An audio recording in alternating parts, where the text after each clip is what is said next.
Pep গার্দিওলার সময়টা একেবারেই ভালো যাচ্ছে না। টানা 4টি প্রিমিয়ার লিগ জেতা এই কোচ চলতি মৌসুমে শিরোপা হারানোর পথে আছেন। মাঠের এমন দুরবস্থার সঙ্গে এবার যোগ হয়েছে মাঠের বাইরের সমস্যাও। স্প্যানিশ সংবাদমাধ্যম স্পোর্তো জানিয়েছে, গার্দিওলা ও তার স্ত্রী ক্রিস্টিনা সেরা তাদের 30 বছরের সম্পর্কে রীতি টেনেছেন। ব্রাজিলিয়ান বংশোদ্ভূত সাংবাদিক ও লেখক ক্রিস্টিনার সঙ্গে 1994 সাল থেকে যৌথযাত্রা শুরু হয় গার্দিওলার। এরপর বার্সেলোনায় তারা বিবাহবন্ধনে আবদ্ধ হন 2014 সালে। কিন্তু বিয়ের 10 বছরের মাথায় নিজেদের পথ। গার্দিওলা ক্রিস্টিনা দম্পতি 3 সন্তানের বাবা মা। 3 সন্তানের মধ্যে সবার বড় মারিয়ার বয়স 24, ছেলে মারিয়াসের 22 এবং সবার ছোট মেয়ে ভালেন্তিনার বয়স 17।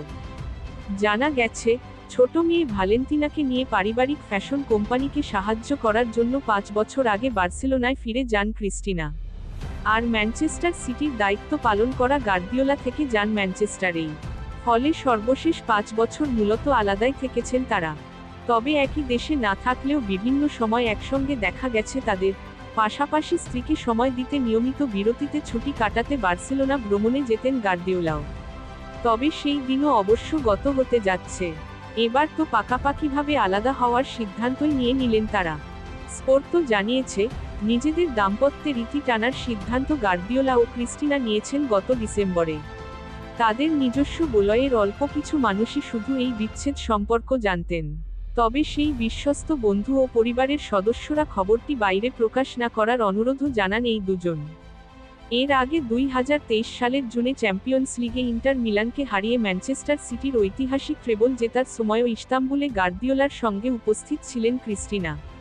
পরে গত জুলাইয়ে তাদের একসঙ্গে দেখা যায় অল ইংল্যান্ড ক্লাবে বসে উইম্বলডন উপভোগ করার সময়। এর মধ্যে গত বছরের জানুয়ারিতে স্ত্রীকে নিয়ে বেশ কিছু প্রশংসাবাক্য শোনান গার্দিওলা। ম্যান সিটি কোচ সে সময় বলেছিলেন, অনেক বিষয়ে আমার স্ত্রী সেরা। বিশেষ করে ফ্যাশনে। সেই সাধারণত আমাকে বলে, এটা পরো না বা ওটা পরো। আমিও সেই পরামর্শ মেনে চলি। আমি এটা বোঝার মতো স্মার্ট যে যখন কেউ আমার কোনো বিষয়ে আমার চেয়ে ভালো জানে, তবে তার পরামর্শ মানা উচিত। স্পোর্তো জানিয়েছে, আলাদা হওয়ার সিদ্ধান্ত নিলেও দুজনের সম্পর্ক এখনও আন্তরিক, স্থিতিশীল ও বন্ধুত্বপূর্ণ আছে।